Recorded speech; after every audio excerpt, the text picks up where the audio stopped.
Steve, I know you as a prolific private equity investor, not necessarily a tech guy. So what was it about AI that was attracting you?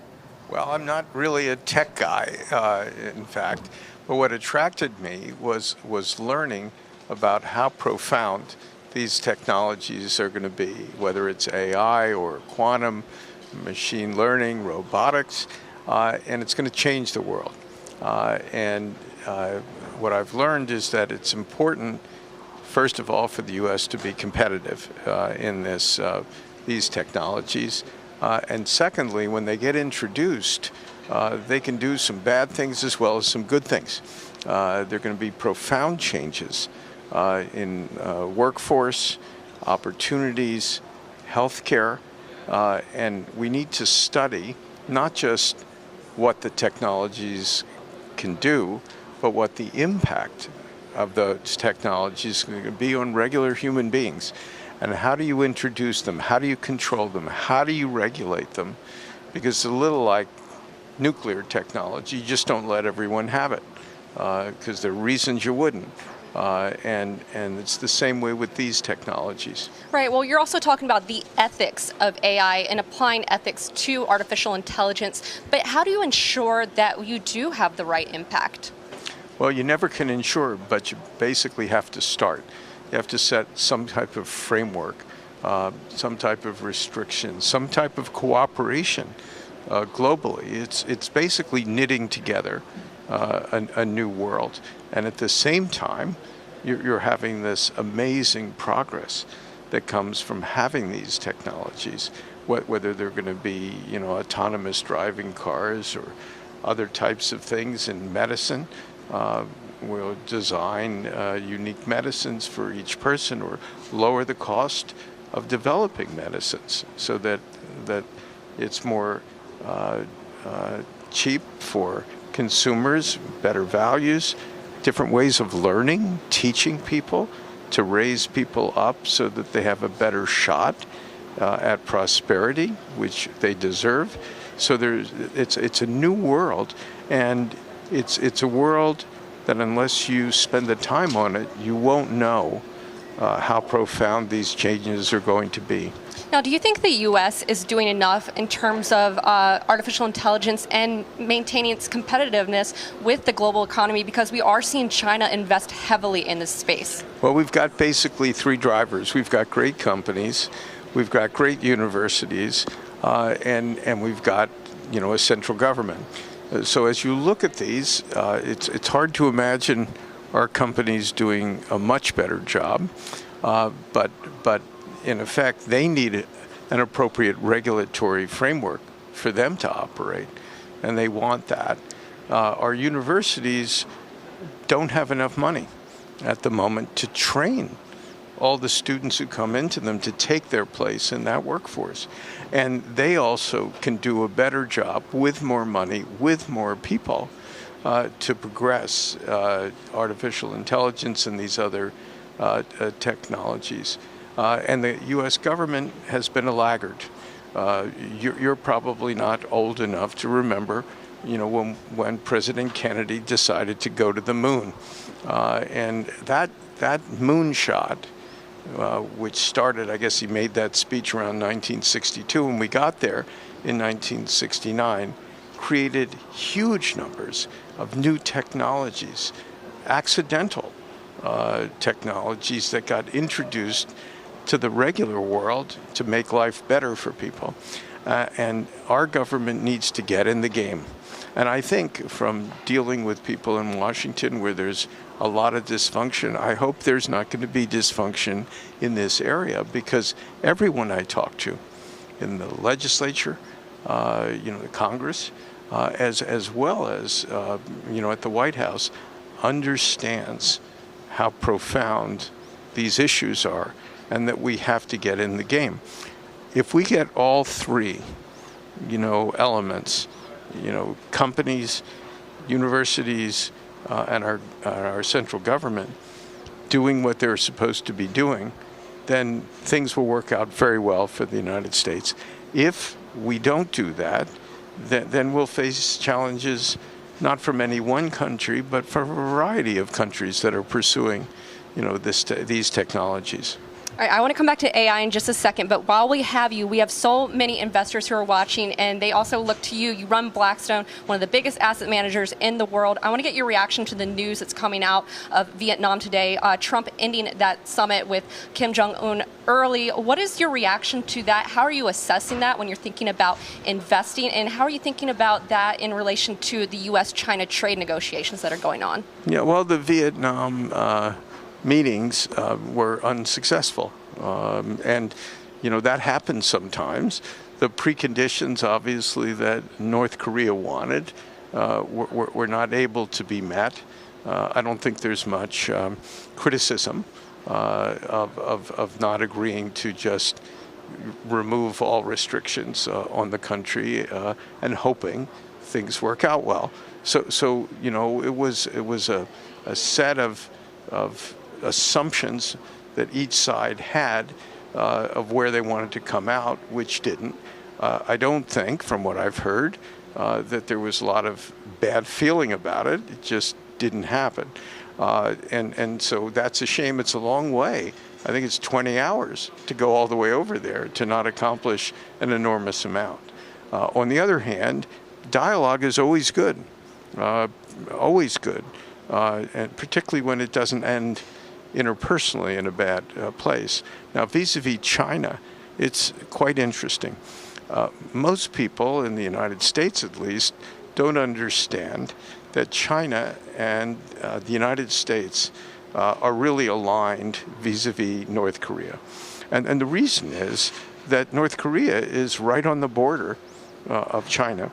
And if anything goes wrong with North Korea from a military perspective, with nuclear weapons, that nuclear fallout is going into China. If there's any kind of military action, the Chinese are concerned that people in North Korea will just flee into China, and they don't want that to happen. So the U.S. and China both have the same objective of a denuclearized Korea Peninsula, and that didn't happen today. That was not a good event for China. It was not a good event for the U.S. And long term, actually, it's probably not a good thing for North Korea. But I think that China-U.S. trade discussions are unaffected by this. And in fact, it provides more commonality for the China and the U.S. side to get something done, because they're both going to have to deal with the North Korean issue.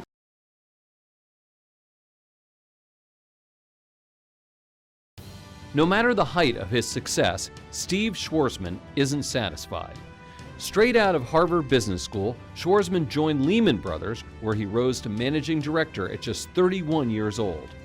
He left it behind in 1985 to co-found the private equity firm Blackstone Group, which raised $830 million for its first fund. The company has since grown into a giant, with $512 billion in assets under management and 23 offices worldwide. Schwarzman is here to talk about what his investments reveal about where the economy is right now and where it's headed.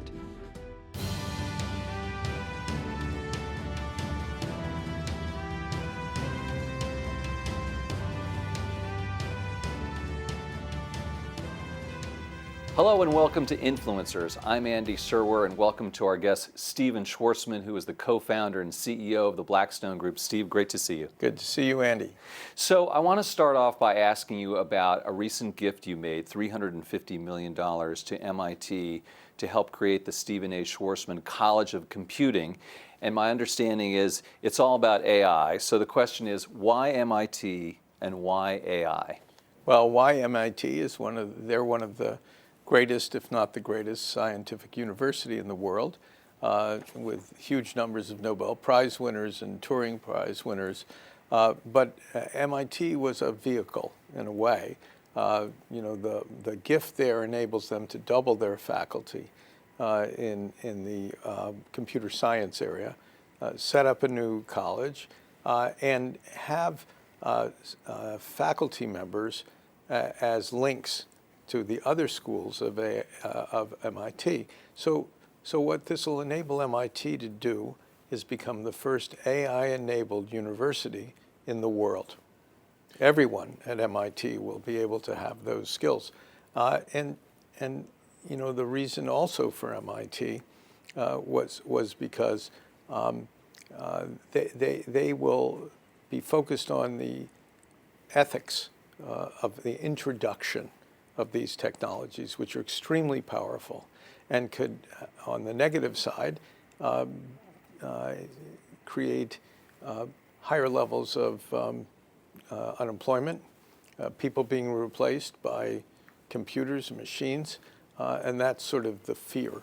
On the other hand, on the good side, these technologies will do remarkable things for human beings in terms of education, in terms of medicine, improving the time to market for medicines, lowering the cost, procedures being cheaper, more accurate, all kinds of wonderful things in almost every area of society. So what was important for me in the ethics area is to make sure, unlike the internet, which has got a lot of good things but has encouraged bullying and fake news and all kinds of odd behaviors which are not controllable, that you know, we do things the right way.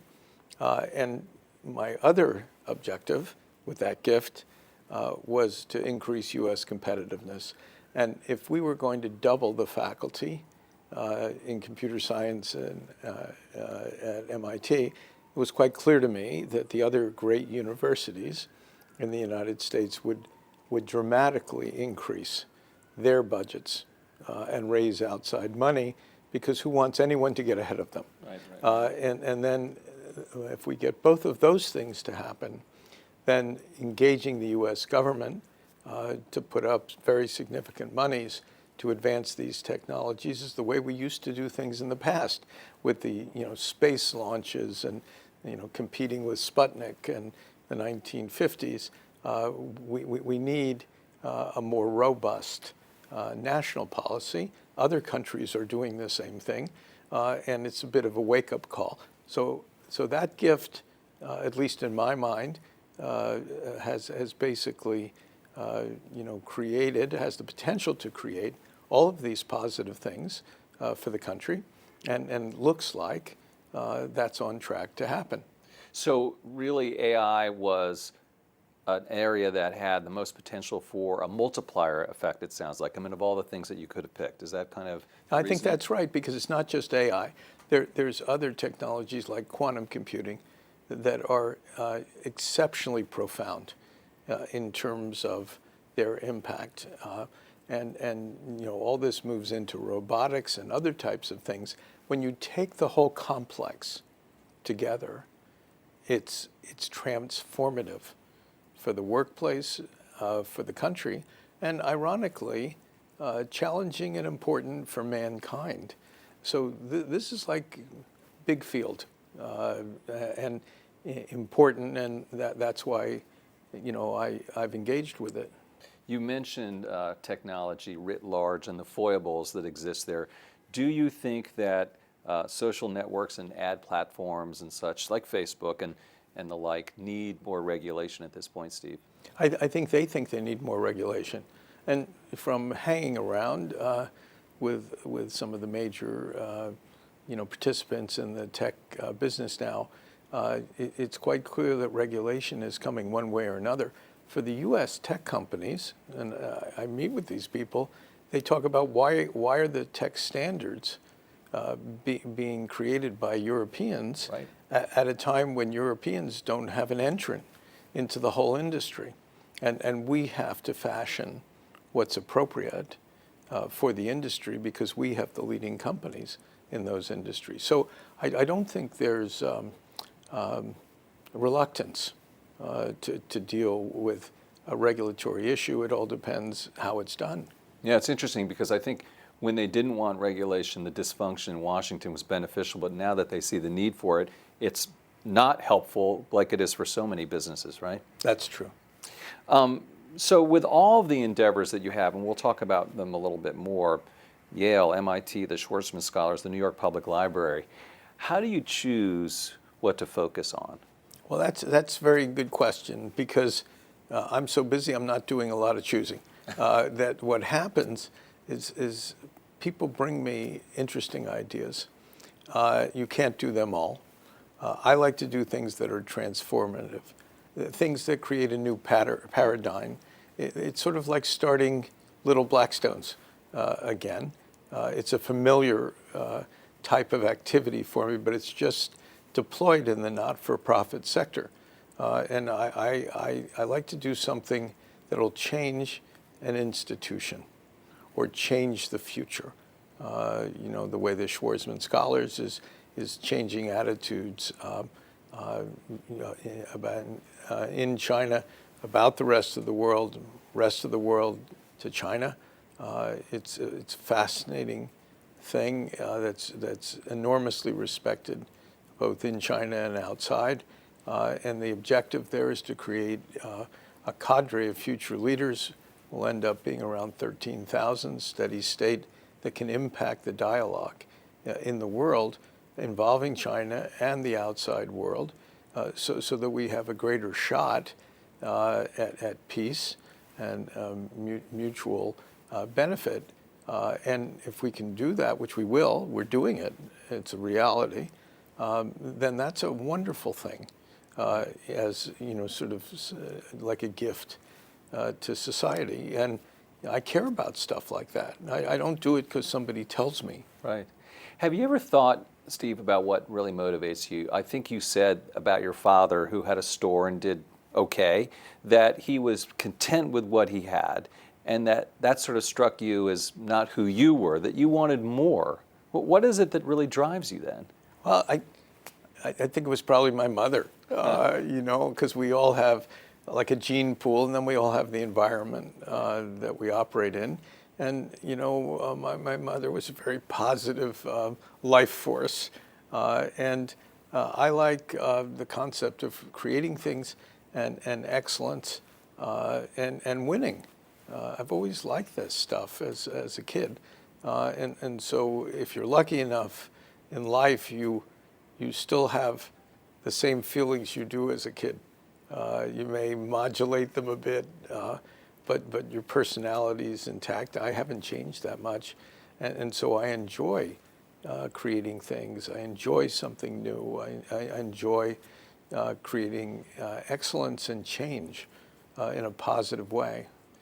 I read that you ran track in high school, speaking of being competitive when you were younger. How did that influence you? And I know that you've given to the National Track and Field Organization here. I loved running. Most of us love things we're good at. I just happened to inherit that. My dad ran also. And it was just wonderful, that idea that you're sort of out there alone testing the limits of what your own capacity is. And pushing yourself, and having great results, and being on a team of other people sort of doing the same thing. We were sort of fourth in the United States. It's a big country, right? And we were just in one state out of 50 in sort of the mile relay. But I got I saw a woman on television in the Olympics who fell down in the last hurdle when she was ahead. She would have gotten a gold medal.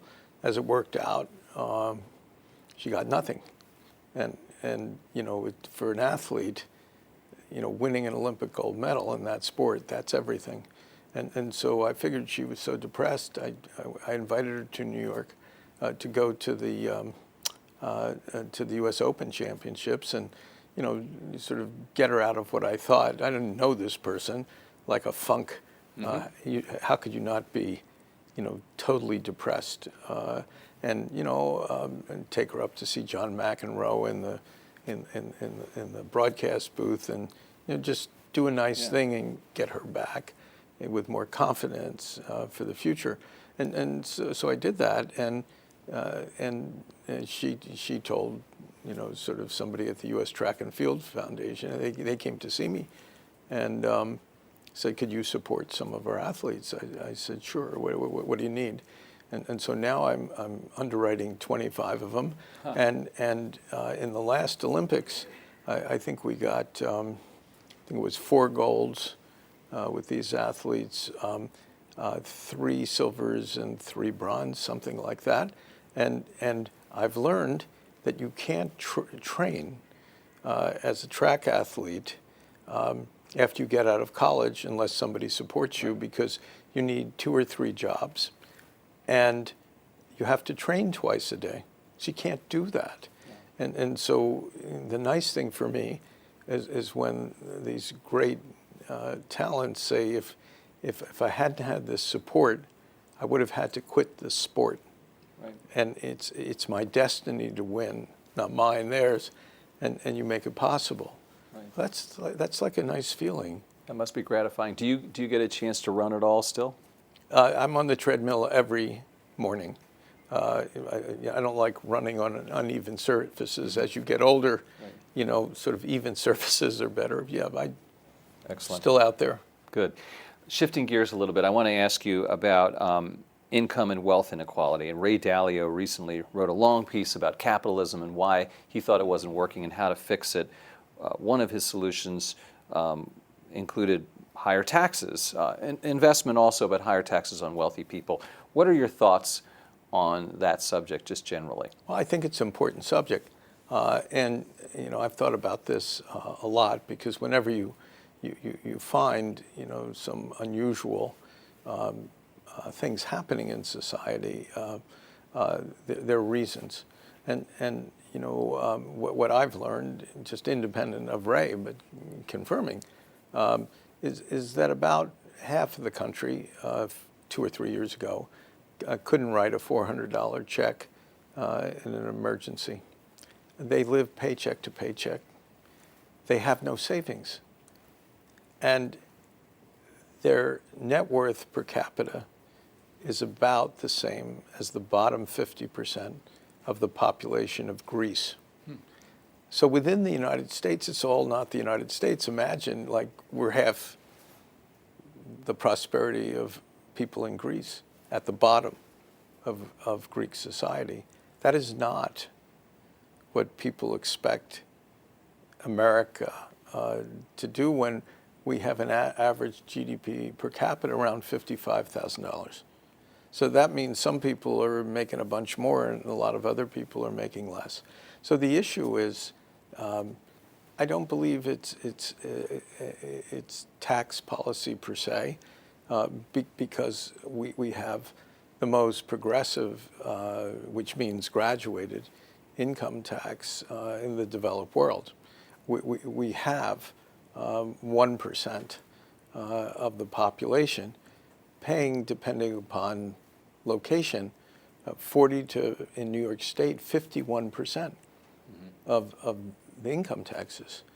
And so the top is paying a lot of the taxes, but the system isn't working. And I think the reason is, I would call it income insufficiency for the bottom 50% of the country. And I think it's really important that we solve this problem, because you're not going to have a cohesive society if these people cannot participate in it. If they're not, how can we solve it? Well, it's not so hard to solve, actually. It's very much correlated to education. Mm-hmm. At the same time this problem developed, the U.S. went from number 1 in the world, when I was younger, going to public schools, to number 35. When you go from number 1 to number 35, something bad is going to happen. People won't be able to get quality jobs, and they don't have training, even if they're not college prepared to do other things. And there's a whole way of reorganizing education, paying more money to teachers, getting other people in the classroom, the baby boomers, we can still read and write. Probably about 15, depends how you measure it, 15 to 30% of Americans can't. That's no way Right. for these people to progress. And we can educate everybody here. But if you look at where we are at number 35, we're surely not doing it. And we need some type of Marshall Plan to address this issue. Investing in education in the United States. Making education Would you work on a plan to do that? Sure. I've been thinking about things like Right. this because our country can't deliver the promise that people of my generation had unless we dramatically improve. You can have different philosophies of what you think is right, wrong, and so forth. When you go from number 1 to number 35, whatever your philosophy is, if it's being deployed, it doesn't work. It's not working. Let me ask you a little bit about President Trump. 2 questions. First of all, do you think people misunderstand Donald Trump? Geez, that's in the eye of the beholder. So it's hard for me to comment on something like that. I mean, well, let me ask the next question then about his tax policies specifically then. Where do you stand on that? And are you concerned, as some are, that we're increasing deficits and essentially mortgaging the future by cutting taxes and running up the deficit? Well, what I'd say is nobody likes the consequence of large deficits. And the question is, how do you make the whole thing fit? One question that the current administration addressed was our complete non-competitiveness in terms of income taxes for corporations. You don't win a job creation race by having the top taxes in the developed world for corporate activity. You should at least be in the middle, if not the most most competitive. If you look, for example, of how well Ireland has done with the lowest tax rates, it doesn't take a big brain to recognize that there is a correlation between low taxes and economic activity and employment. And so that's a good thing to do. But we also need to have investments in people that correct this problem of the bottom 50%. It has to be done. And no one wants to increase taxes unless it's on someone else. But are there social programs, Steve, besides this investment in education you're talking about that might be required to address that problem? I think you have to find a way, because my conceptualization of this is that it's an income insufficiency problem, is that you have to find a way to increase the income. Does that mean increasing the minimum wage, for instance? I think it does. So you're for that at this point. What happens if you would do that is you're not just increasing the minimum wage. Minimum wage only applies to 15% of the people in the country. But if you did something in that area, that it will force up the income for other people in that company. In effect, that's a tax on the business community, isn't it? Right. And the only reason you would want to accept such a tax is if you actually got a result. And you have to have proof, if you will, not of a concept in general, but how are we going to go from number 35 back up towards number 1? Right. I think, and you might be surprised, that if you could make that proof, make that argument, have that plan, that people would say, we got to do something. Well, it sounds like you think that.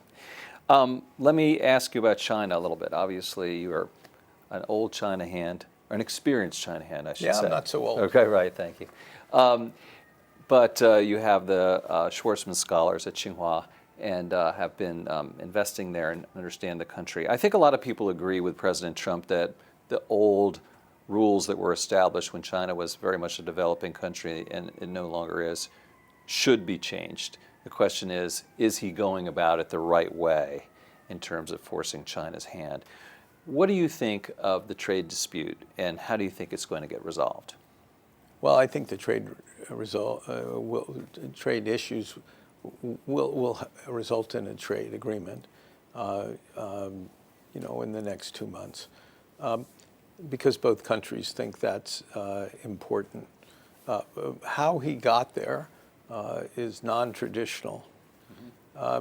Virtually every other president in my lifetime, since China was opened by Nixon and Kissinger, and I guess it was 1972, 3, has failed.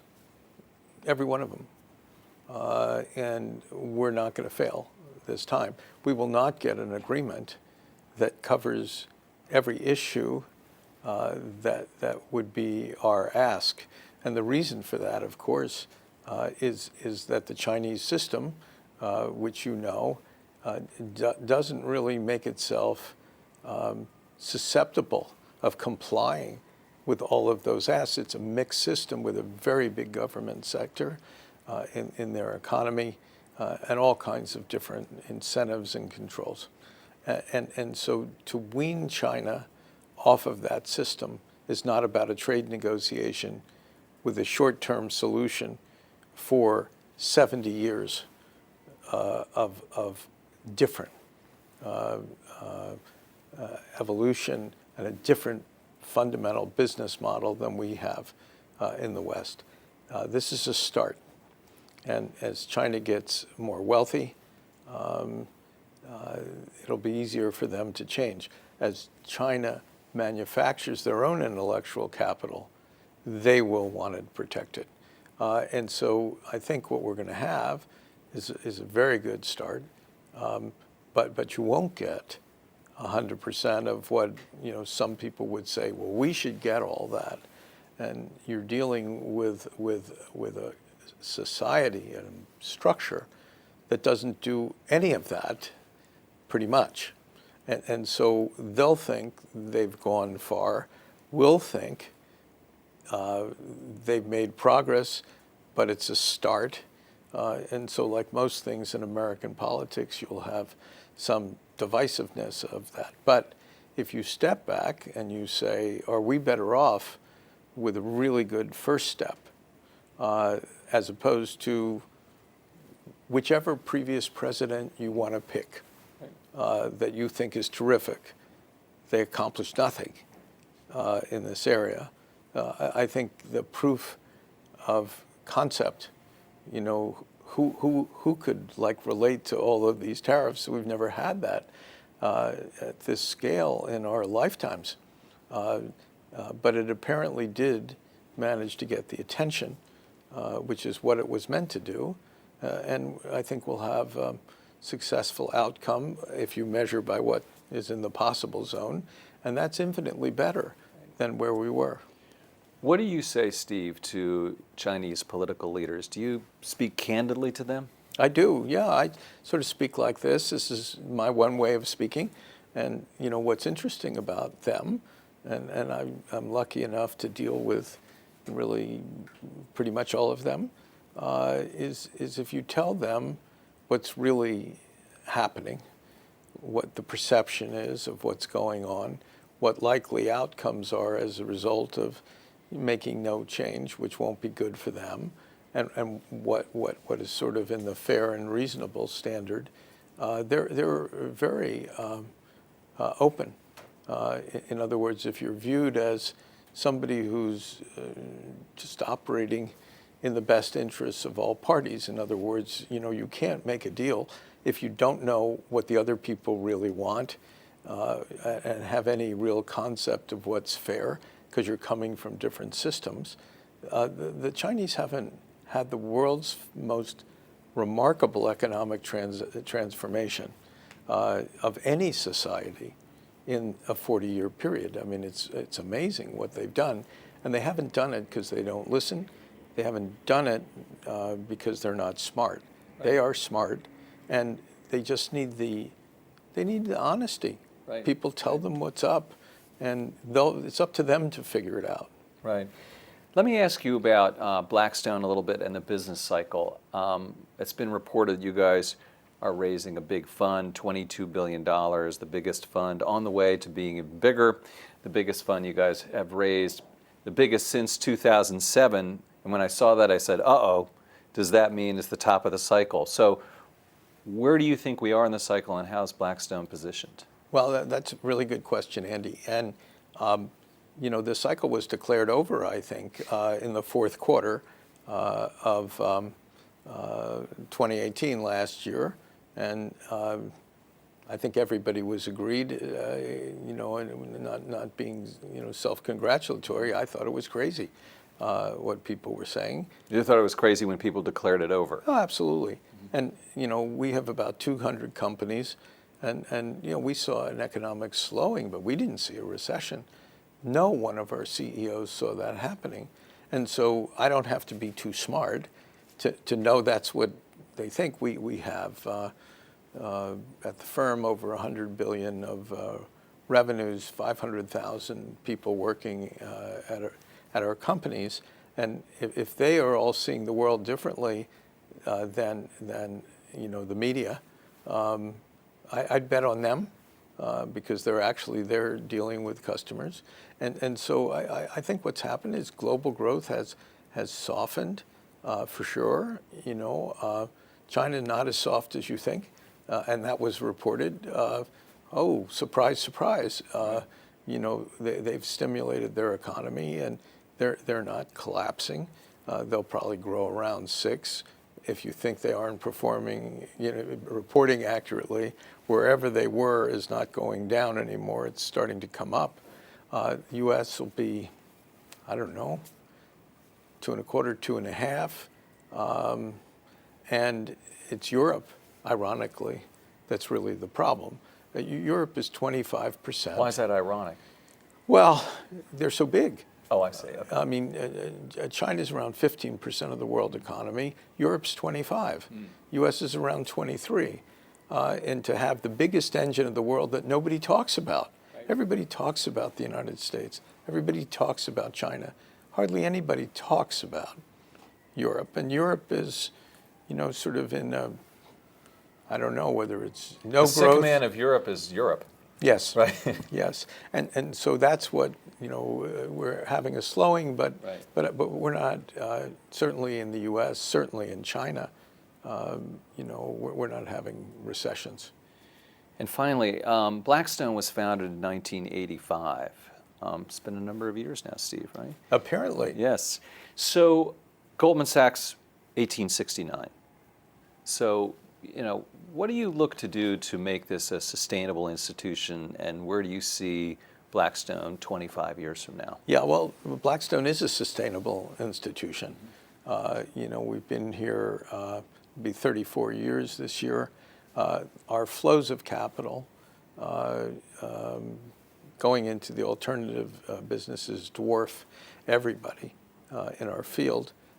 And it's changed the way institutions who give out money allocate. The performance of our types of products, just to make it simple, for our high performance products are about double the stock market after fees, and with almost no loss of individual things, let alone a fund. Right. And so, and this is over decades, not just one little cycle, measurement cycle. And so if you can make, if you have an expectation to make double in one area, why wouldn't you give it funds? And so what's happening to the money management industry, it's becoming a barbell where you have on one side of the barbell index funds next to no fees, basically mirroring a market, so you can't be criticized, and many active managers underperform. So that's where the money's going there. And on the other side, people need, extra return, and they're going into the alternatives, whether it's private equity, real estate, credit, other types of areas. And we're the leader. And And we intend to continue expanding where we see something good. We don't expand for the heck of it. We're in the business of giving great ride to our customers. That's the only reason we exist as a business, to do a great job for people to give us money. And we measure ourselves pretty simply. Are we the best in the world at what we do in that area that we choose to be in? This is a very easy way to measure yourself. If you're not, that means you have to improve. Yeah. And so at the firm itself, where we've gone through 2 generations of succession, in effect beyond me, Tony James, who was the president for about 17, 18 years, and now John Gray. And we're very fortunate to have people who reflect the firm's culture and have great talent, and people at every position in the firm with the next generation as well. And we believe some simple things like don't lose money. Right. If you don't lose money for customers and you do really well, and you run your risk to always be protective, then you will do a good job. So I am extremely optimistic about our future. We just have to not mess it up. And you have to always feel like you're just starting, that you're always at risk, that the world owes you nothing. You have to earn it every day. You're like a basketball player. It doesn't matter what your record is. If you go out and you only score 40 points, and that's what happens to you, you're not going to win. Fair enough. Steve Schwarzman, CEO of Blackstone Group, congratulations on your success and good luck to you going forward. Thanks, Andrew. You've been watching Influencers. I'm Andy Serwer. We'll see you next time.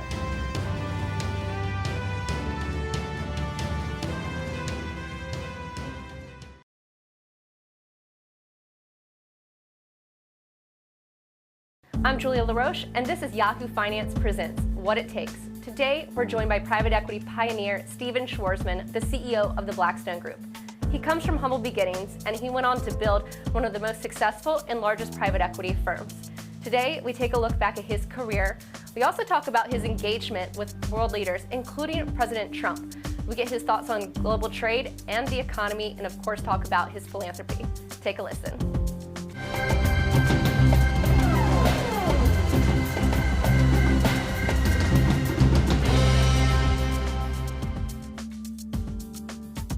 We're at Blackstone with CEO Stephen Schwarzman, the author of What It Takes, Lessons in the Pursuit of Excellence. Steve, thanks so much for joining us. Well, thanks for inviting me. Of course. Now, Steve, in many ways, you're representative of the American dream. You are on the Forbes list as the 100th richest person in the world. You've built one of the most successful asset management companies and one of the biggest.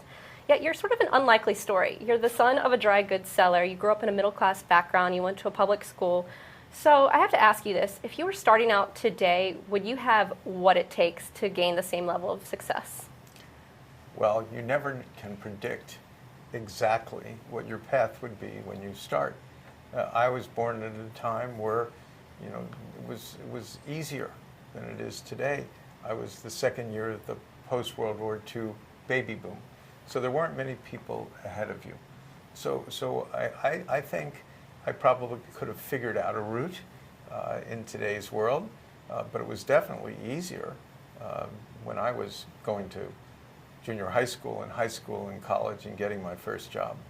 Now, I'm just reading about you, even when you were in high school, you were always a leader, or when you were in college or in the Army or starting out on Wall Street, you always took up these leadership roles, addressed problems.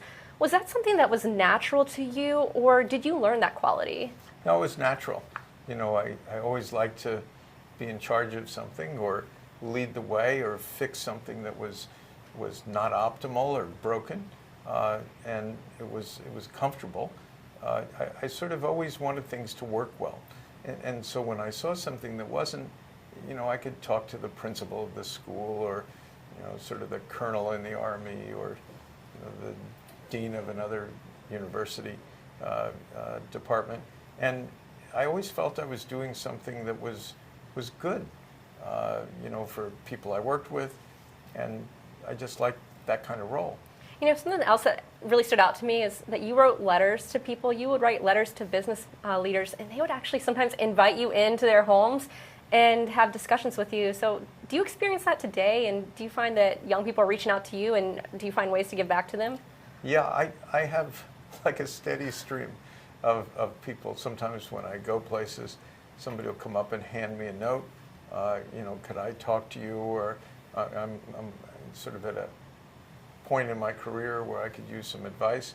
And I try to do as many of those as I can, but I can't do them all. So there's a randomness to it. But none of us become successful because it's just us. Right. Everybody needs someone to support them. Everybody needs, in effect, a mentor, or more than a mentor. And so relying on other people helped me, sort of wend my way to wherever I've gotten.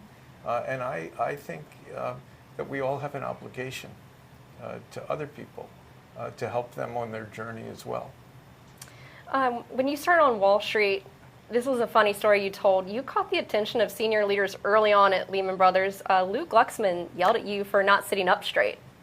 And he later learned a lot of good things about you.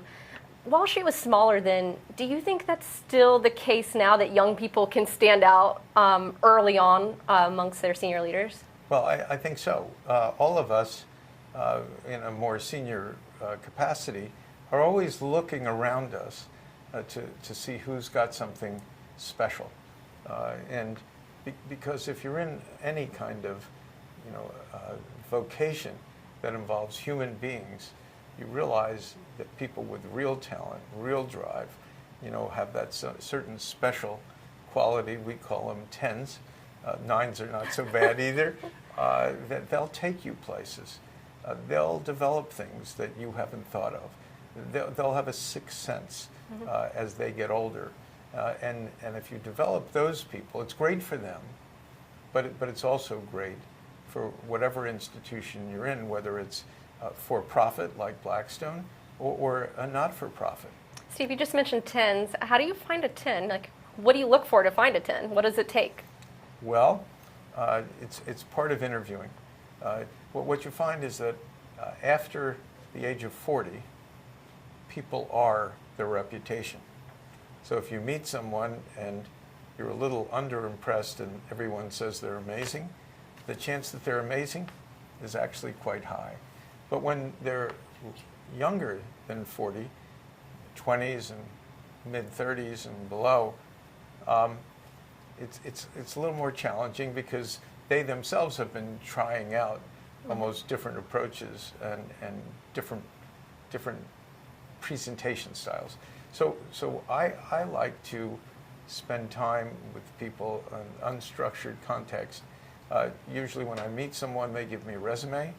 Usually buried in the resume is something like in the fourth grade they were the U.S. national chess champion or something that they really want you to talk about because it's so odd. And so I take that odd thing and I acknowledge they put it there and what happened to you with that, and then we can talk about almost anything. I'm trying to feel how smart they are, how stable they are, how curious they are, and usually you can do that by just looking into their eyes. And sometimes I'll walk in a room and talk about what I was just doing if it's exciting, and if they recoil with fear because it's a different situation, they probably won't be able to handle things that come at them in an unpredictable way. What you want them to do is hold the table, to be pretty much of an equal, because they are. Just because you're senior, all that means is that you've had more experience. Doesn't mean that you're better than anybody that you meet. Well, I know it's really difficult to get a job at Blackstone. I was reading some of the stats in the book. So I have to ask you this. Do you think if you're applying to a job at Blackstone that they would hire you? Well, this is what I worry about because I don't think they would. Why not? Because my grades, I wasn't a summa cum laude or magna. I wasn't even a cum laude. So there are different modes of learning. I'm not so bad at some of this stuff, but it's not because I test to a degree that a lot of the people we hire. So I think it's important that we look at different factors here at the firm. The conservative way is always hire the brightest person. I think it's important to be involved in student government of some type, or a club, or something where you demonstrate leadership. I tend to like people who are athletes only because you can take pain. If you're a good athlete, you push yourself to a point where it's not pleasant. Well, shifting gears, I do want to talk about the private equity business just broadly. But first, let's talk about interest rates, because they've been incredibly low, and that's probably one of the most important metrics when it comes to your business. So what's your outlook for rates? Well, it's hard to go much lower, and if you do, it's not particularly productive, because in most countries' economic system, at the centerpiece are financial institutions, banks, and countries grow when they extend credit to people, businesses, and people. If their interest spread is so low, because rates are so low, that they have trouble making money, the way many in Europe do, then it hurts economic growth for the whole country. So I view it as a law of diminishing returns as rates go lower and lower and lower. It also hurts people who save, because they can't make much money either. So now in Europe, I guess about a third of the countries are negative interest rates. In other words, you have to pay them to take your money. Seems to me there's something wrong with that model. And those countries, as individual countries, aren't doing particularly well. Well, people often ask you for advice, so what would you recommend in these sorts of situations? Well, I think there are two things you can do. One is reform of an economic system, and another thing that you can do is use fiscal policies to spend more money to stimulate an economy. But just forcing rates down into negative territory, I don't see that as a particular path to glory. When you started Blackstone in 1985, you wrote that you had two big tailwinds, the U.S. economy and then the unraveling of Wall Street. If you or even a young person were starting a firm like Blackstone today, do you think they'd have the same sort of success? Well, there's a lot of ways to be successful. Today, there are other advantages. You have the chance of borrowing money, very cheaply. You have a huge number of new technologies where you can become an expert where perhaps somebody isn't. And that's a path to success that didn't exist when I was younger. So whenever you have a big, robust economy and governments printing lots of money, you can usually get some money because there's so much around. And the changes in the economy, the structural changes, now vastly exceed anything than when I was younger. Just 2 years into your career, you made what you described as one of the biggest investment mistakes, or the firm did, and an investor berated you and almost made you cry. And you often talk about failures as opportunities to learn. So what did you learn from that experience, and how did that change your investment process going forward? Well, that was perhaps one of the defining moments of the firm and my career. We basically bought a company where two partners disagreed. One thought it was going to be a big winner. The other one thought it was going to go bankrupt. I picked the first partner. We didn't have any processes. We were just sitting in front of my desk. I thought I was King Solomon at the age of 38. Guess what? I wasn't. And we lost our money. And this was totally traumatic because it was our third investment. And one of our investors asked me to come in and basically started screaming at me. And in my family, nobody ever raised their voices. I never heard a raised voice in my household. So that makes me very sensitive to meaning when what other people are saying. In this case, this was like some bunch of speakers turned up deafening, and I left this thing. I almost started crying as this guy was berating me with good reason.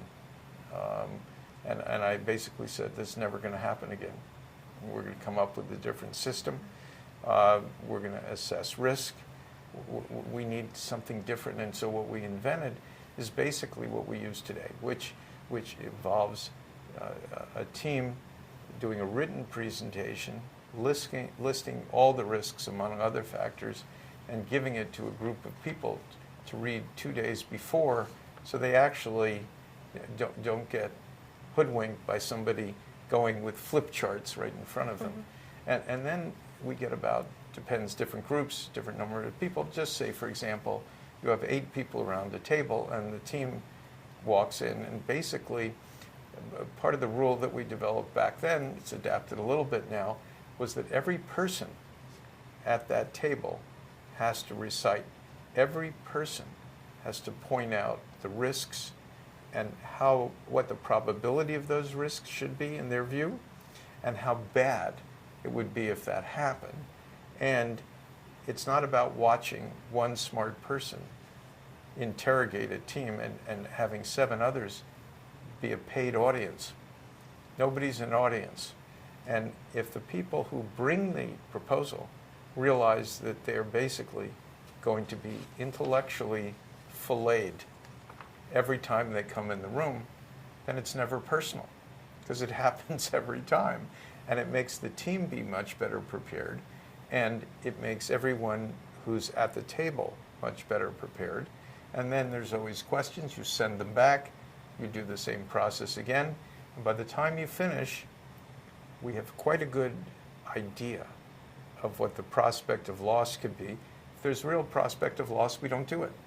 And then we price the deal. And if we buy it, it's not the fault of the team if it doesn't work out well. The reason it isn't their fault, about 90% of the time, it's one of those 3 variables, one of those 3 risks that happen, and we knew it was going to happen. But we didn't think it would really happen, or we didn't think it would be so bad. And so the team has the security of knowing that it's not their decision, and it's not even their assessment of whether we should go forward. It's all of ours. Mm-hmm. And so that way it's very secure and fun here, and it's lifetime learning, and we're all exploring together. And that's what I learned. And that was the biggest change in our business. I realized I wasn't so smart. I needed everybody to make it work. You said that psychology is one of your greatest strengths as an investor. Is that the characteristic that sets you apart? That's really helpful, because my math isn't very good, as my brothers would tell you. And I never got beyond add, subtract, multiply, and divide. But I can figure out typically what's on somebody else's mind. If you can figure out what's on the mind of the person who's opposite mm-hmm. you, then you can solve their problems pretty easily, unless what they're thinking is so unreasonable that there's really nothing to discuss. Well, I do want to turn to your engagement, your public engagement. In the book you talk about that you spend a lot of time talking to world leaders, and you're certainly no stranger to the White House. I mean, going back several administrations now. So as a business leader, what's your view on the current administration, specifically President Trump, and his impact on the economy? Has he done a good job? Has he done a bad job? What's your assessment there? Well, different people have different views. I guess if you're a Democrat, you have one view. If you're a Republican, another. I think the most important thing that was achieved was the reduction in regulation. And there are some other important things from a tax perspective. But that sets a stage for longer-term growth in a way that wouldn't happen if you hadn't made those changes. You also talked about the strategic and policy forum, the business leaders that Trump had you put together. But after Charlottesville, that group disbanded, and it sounded like in the book that you had some regrets about that, specifically things that could have been done. Looking back, how do you think things could have been done differently, and what would have happened if the group stayed together? Well, if the group was formed basically because the president asked for a small group of people who could tell him where he was going in the wrong direction. and suggest other ways. And so it's meant to be an open forum where you could give input. If you didn't agree, fine. If you agreed, fine. And that's a precious kind of attribute to have in government, because usually when you disagree with the president or a prime minister, it doesn't matter which country, you can do that one or two times. By the time you do it the third and fourth, you become in less favor. So this was a good structural thing to have.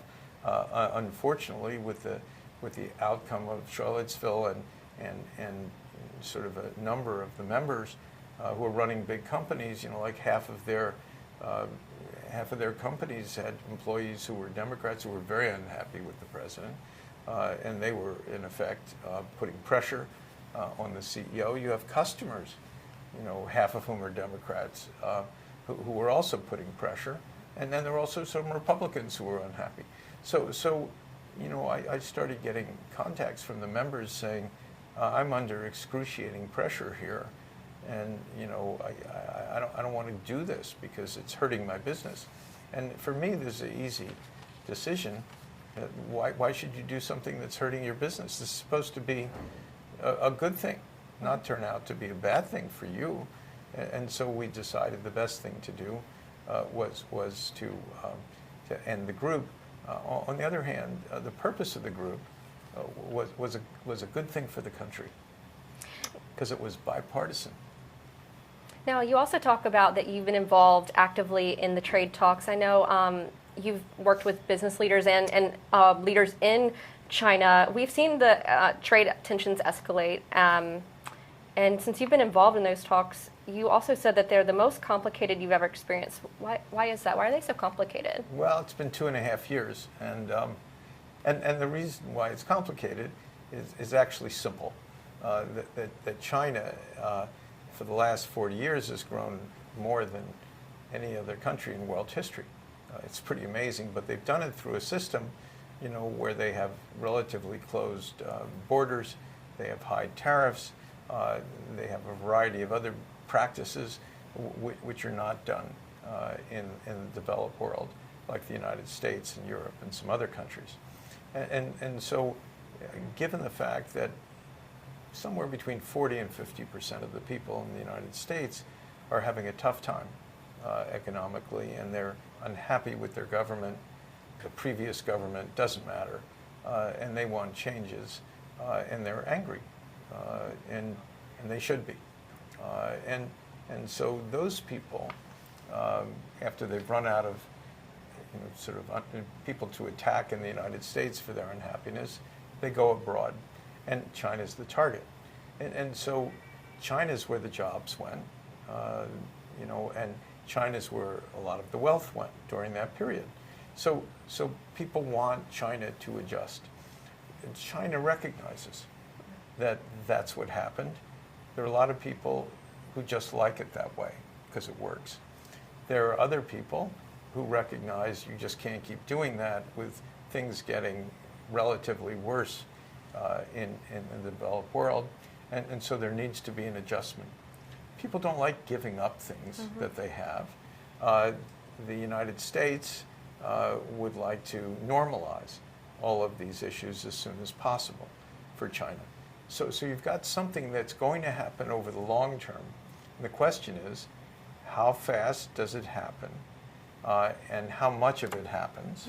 And so that's an area of tension as each one of these cultures decides what they're really willing to satisfy as a first step, because you're not going to get all this done. Nobody gives up the economic structure they've had for 40 years that's turned them into a winner because someone else asked them. But they're coming back to the table again, which is a good thing. Do you think we'll get a deal? And when do you think we will get a deal? Well, nobody knows that type of stuff. What's important is it appears that this is a serious engagement, and we'll see where it goes. I don't think there's anyone. It's hard to handicap. Who knows how to handicap it, except I think there's now a recognition on both sides that the decoupling of these two economies is really adversely affecting the world, global growth. Doesn't matter which part of the world. And if you do that as a long-term strategy, that will have a depressing impact on global growth, and that's a net losing strategy.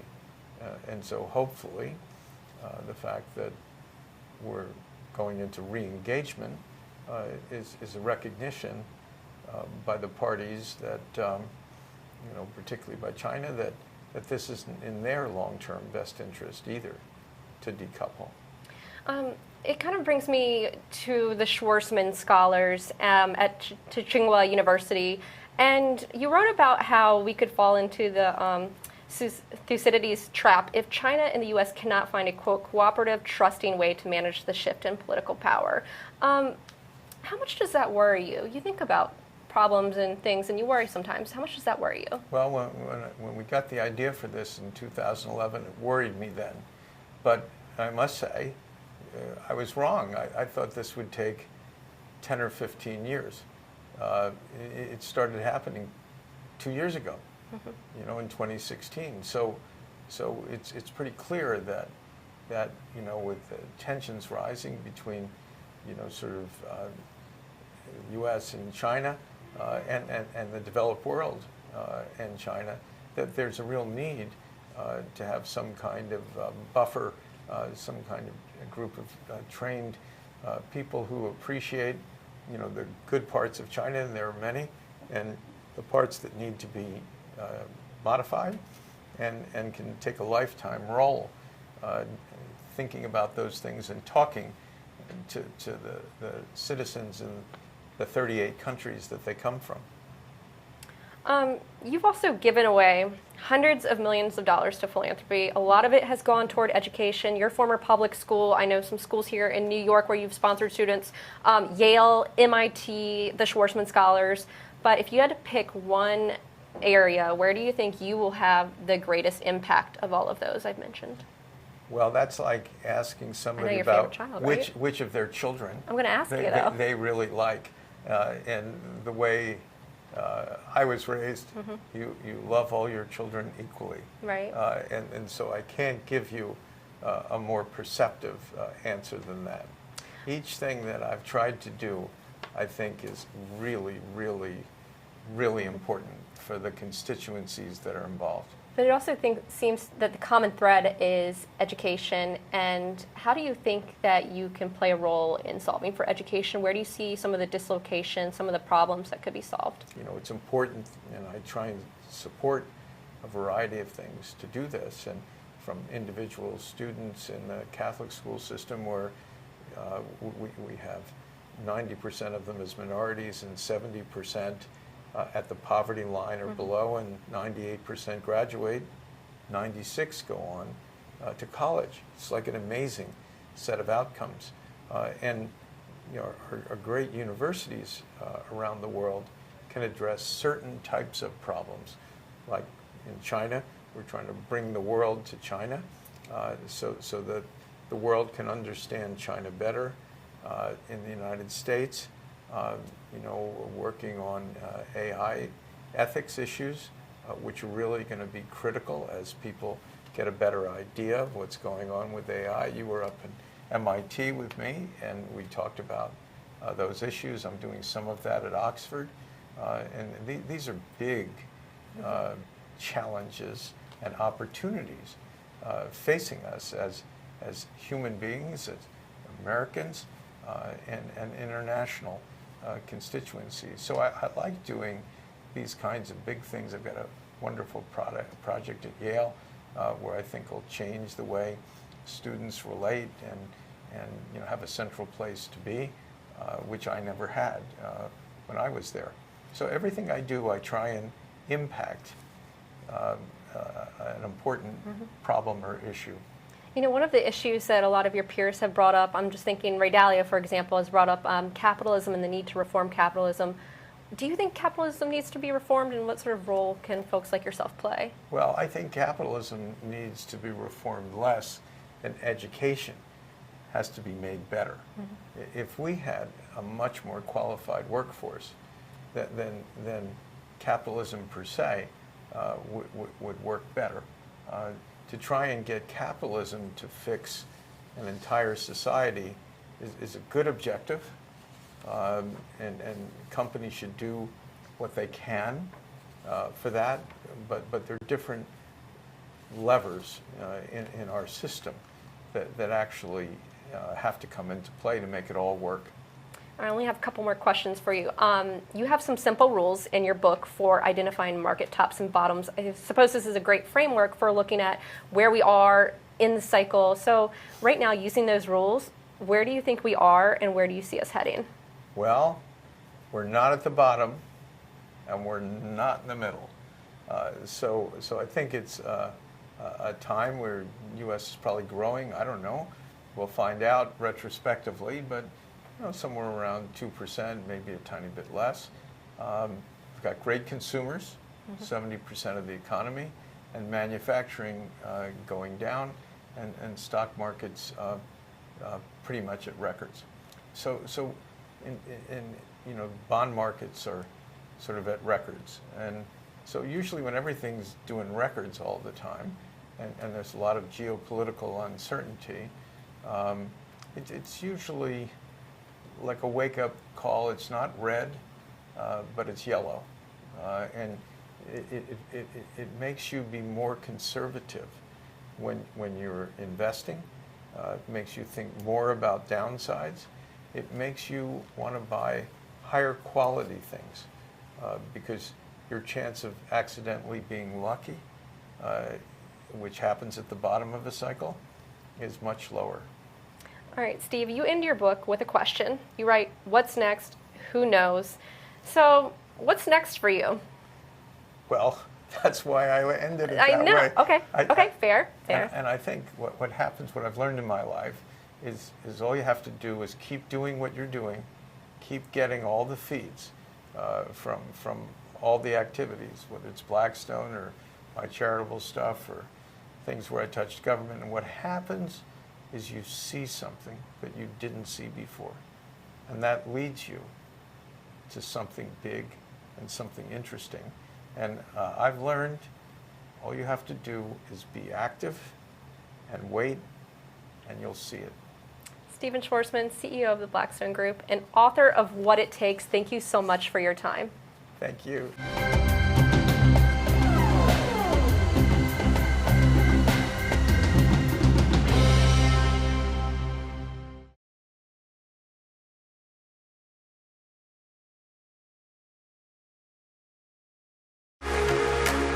Please welcome Julia LaRoche and Stephen Schwarzman.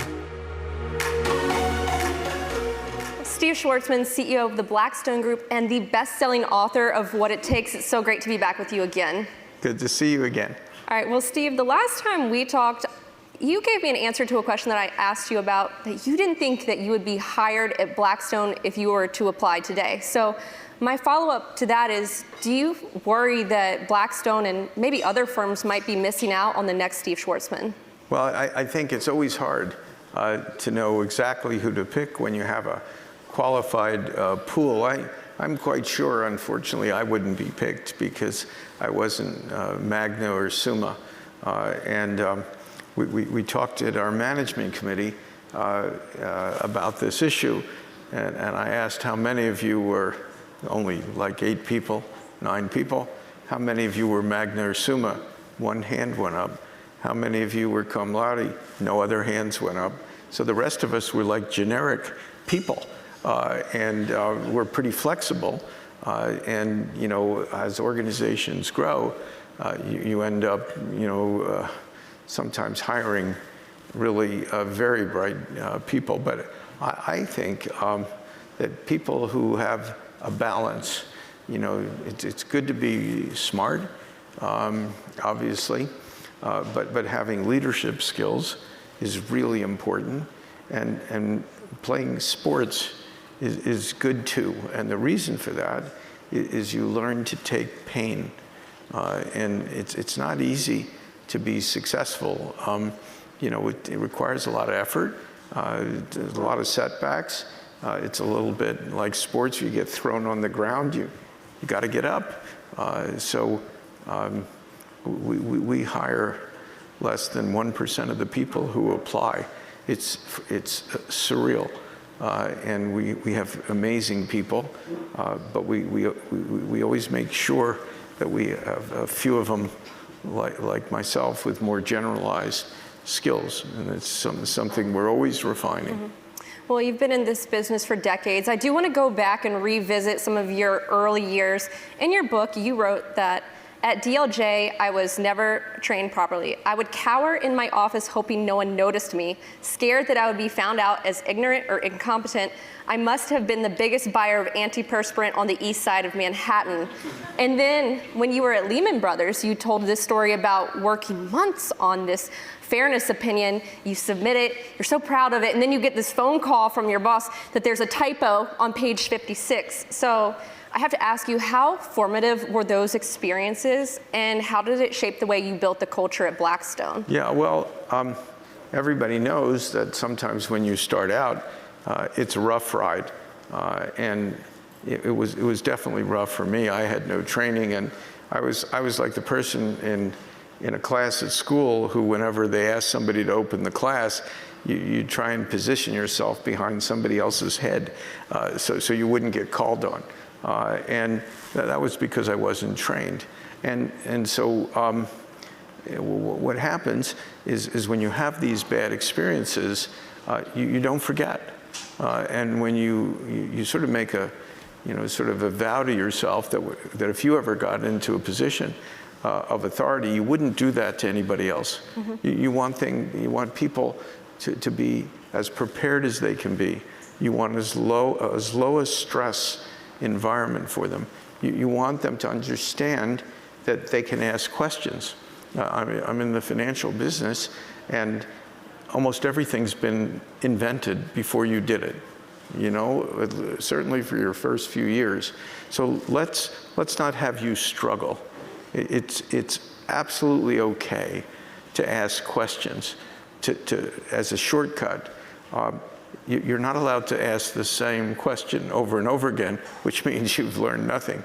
But the idea that you have to struggle, let's eliminate that. And so each of these unhappy experiences, we have a great training program now because I want everybody to be trained. I want everybody to be comfortable. Well, I do want to also talk about the fact that you excelled from an early age on Wall Street. I think you were one of the youngest managing directors at Lehman Brothers by age 31. But fast forward to today, and then even looking out in the future, how do you think the financial services industry has changed, and is it still a viable place for young people to go? Yeah, it's a financial business is still really good. It's just changed.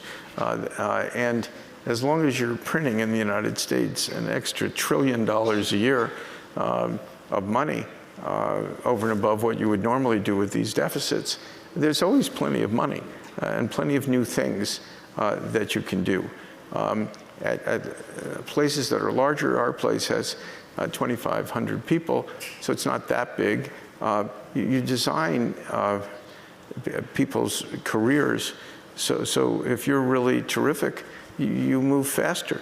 The idea that the world has to be rigid to make life easy discourages having, people of great talent. And I love people who have talent. I was always sort of a bit frustrated by being held back, and why should we do that? So you don't have to be a big thinker. You just look at things that don't make sense and say, I'm not going to do that. I also think it's also interesting, you have these rules for life. You talk about finding problems and solving them. You say that there's nothing more interesting to people than their own problems. Think about what others are dealing with and try to come up with ideas to help them. I mean, it makes me think of when you were in high school, you brought on a cool rock band. You changed the rules at Yale so women could spend the night on dorms. You also made sure that the folks you're in the Army with got fed. They weren't feeding them breakfast when they were doing their morning tours. And you also solved problems, whether it was business school, Wall Street. So what was the inflection point for you that you were looking to solve problems in your life and realized, hey, this is actually good for being successful? Well, whenever you're in any kind of situation, The reason you're there is something's going on. And what you really want to know is what is the problem that you're solving. And the only way you learn that is you think you have an idea, but it's really the other person you have to understand. And what's on their mind, and how do you address their issues? If you're like a young person, pretend you're in an advisory capacity. All you want to know from your client is, what are you worried about? What are you thinking about? And once you understand that, it's pretty easy to create solutions. If you're just guessing about what's on their mind, you'll waste a lot of time and maybe not get the right thing. Well, I do want to talk about the problems that this generation will be facing. Right now, we're in the middle of trade negotiations, and I know you wrote about this. You are involved in that process. It's been ongoing. You write that it's some of the most difficult negotiations you've ever experienced. So, Steve, are we going to see a deal anytime soon? And what has to happen for us to see a deal? Well, that's almost an unfair question, because the Chinese are sitting in a room either right now or they just broke with the Americans. So it'll be announced. And what I think might happen today doesn't really matter, because today's almost over. And we'll all know where things are. But fundamentally, we're asking the Chinese to change their system. And their system was brilliantly designed as an emerging market, developing market economy, so that much like the Americans in the 19th century, people forget we had very high tariffs. We were a small country. We had, the ability to protect, our nascent industries. And China just started doing this 40 years ago, and they've had an astonishing result. 40 years ago, they had GDP per capita of a few $100s, and now it's $10,000, and it's going up at $1,000 a year. So China has done some remarkable things, but they've done it in ways that are inconsistent with the developed world. They have very high tariffs and taxes, 3 times as high to bring a product into China as it is for China to sell one in the United States. You would assume, if that were the case, the person who gets in at a very cheap price would do better, and they do. It's the same way with markets opening. It's selectively open, but not like the U.S. has been. And so I think it's a time for adjustment. The question is, how fast will an adjustment come, over what time frame, and how dramatically at each point? Because no one would give up their entire system because someone else asked them to do it. So we're doing the asking, and they have their own internal politics. They've got their hardliners, which is basically, things have been really good for us. Mm-hmm. Plus, we don't like being pushed around, which they were, by the developed world for the last 100 to 200 years. And they don't like it. On the other hand, you have the reformers who say, look, we realize that we should be more open. We'll learn best practices from the West. It'll be good for us. So in a way, these negotiations are somewhat hostage to what China wants to do. And there are 2 elements in China. Just like we have internal politics in the United States, our view that they're a monolith and they don't have internal points of view is wrong. So we'll see what's happening. It's an exciting time now. Are you optimistic? It depends on what criteria. If you're looking for a full solution to the differences between the U.S. and China, that's not going to happen. Mm-hmm. If you're looking for something less than that, we'll have to see what China is prepared to put on the table. Well, Steve, you're no stranger to the White House. I know you've engaged with several administrations, and you wrote about this in the book that, quote, "From the moment Donald Trump was elected president, I had been getting calls from people who did not know what to make of him. They had listened to him during the campaign and were nervous about what he might do." So what do you tell folks? What do people get wrong about President Trump? Well, that would take a long time to answer that question. But if you could, narrow it down to one thing that people get wrong. Well, I had a lot of people from foreign countries, as well as domestic people, sort of approach me. Donald Trump lived in New York, for his whole life, and we're in New York now, and New York isn't as big a town as it seems on the outside, and so a lot of people knew Donald Trump, and nobody knew what he would be like in a presidential position, and so they were basically without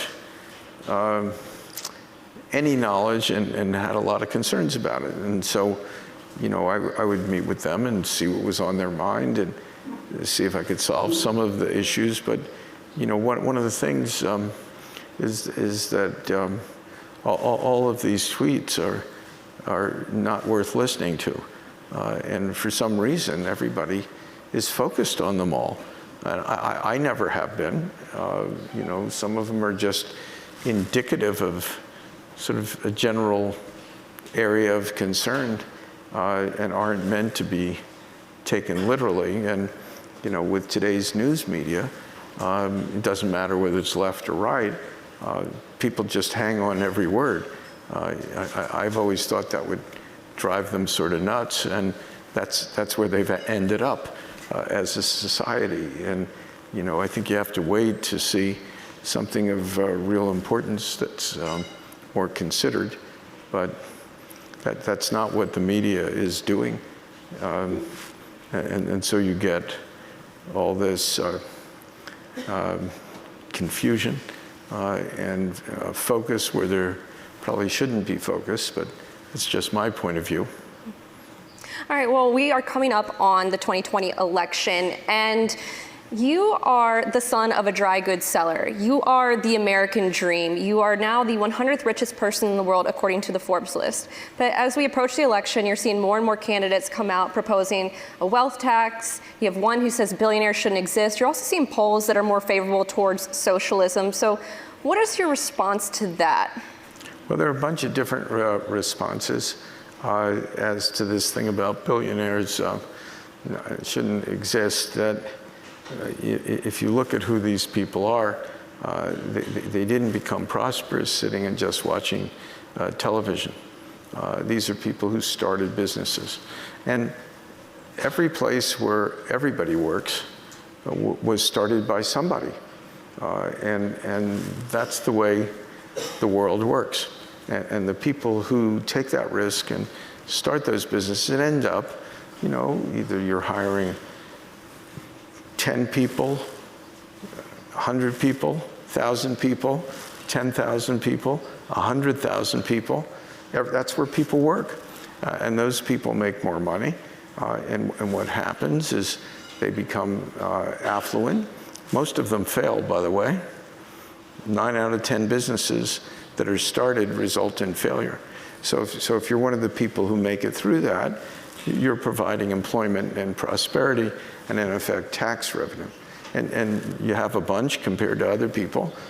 And then you get older and you pass away, and the laws, sort of tax away most of what you have owned. It's already been taxed once already, typically.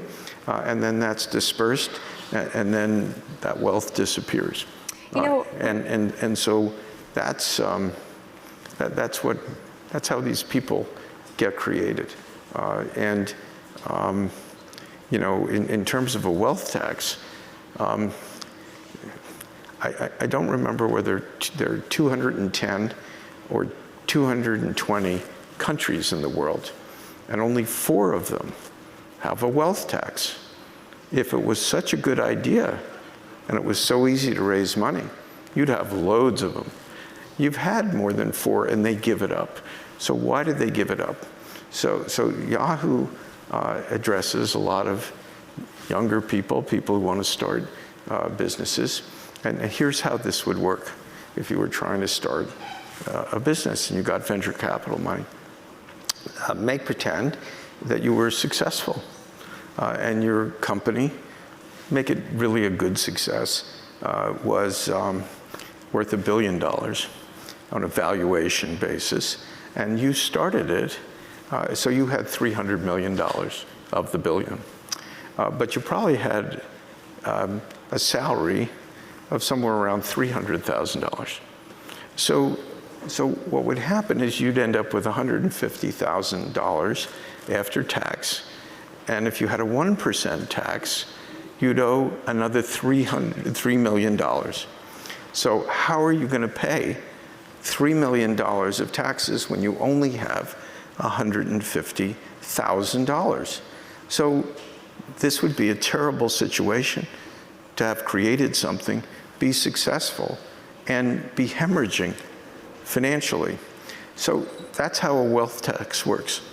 And what would happen with that person is they would not want to stay in the United States. And leave. They would leave, but what's more important is people who would come here to start businesses wouldn't come because the success would be taxed away in a wealth tax. And so what is logical is those people would find another place to go, and there would be another ecosystem developed. You would have, I think, countries offering them tax-free zones to do their business. And you would basically create a huge dislocation for the United States. So I think there are reasons why wealth taxes don't exist. And I just gave you one of several. Well, before we let you go, you're a problem solver. You look for big problems and you want to find solutions. We're starting to see some of your peers, I'm thinking Ray Dalio of Bridgewater Associates, Salesforce's Mark Benioff, come out and say the current capital system is broken. So using that problem solver mentality, Steve, how would you advise that we fix it? Well, I think it's pretty clear that as a result of a Fed study done 2 years ago, that 40% of Americans, the Fed said, couldn't write a $400 check in an emergency. So what that means is this 40% of the population basically doesn't have savings. And they are having a really, really tough time, which is why our politics has become poisonous, because we've got a large percentage of our population that's not doing well. And I think you have to address that. First, you have to provide more money for these people. And I think there are a lot of different policy approaches. I think a good place to start is to increase the minimum wage up to $15. This is actually a tax on the business community, right? Because you're taking profits away from them to give them to workers. That takes care of significantly increasing money for 15% of the population. But what happens is the people who used to be getting more than the minimum wage, they have to be boosted up when you're close to doubling. So this ends up affecting somewhere around 35% of the population. And it's got lots of knock-on effects. That's the first thing. But capitalism isn't broken per se. What's been broken is our educational system. So when I was younger, which apparently was a long time ago, but I didn't get the word on it, that the US was one of the top 2 or 3 education systems in the world. We've now fallen somewhere between number 25 and 30, and in math, we're solidly in the 30s. If you're producing a workforce that is dramatically inferior to competitors on the global scale, we're going to have a lot of trouble. I was just in China a few weeks ago, and I was meeting with one of the top few people in their government. And he was telling me, he said, you know what we're going to do in education? We spent an hour on education. And he said, we're going to require that every student in China take computer science. And I'm sitting there going, OMG. In the United States, we probably have 5% of our primary and secondary students taking computer science. It is not capitalism that's broke. Imagine we're competing with a country where everybody is computer literate and we've got hardly anybody.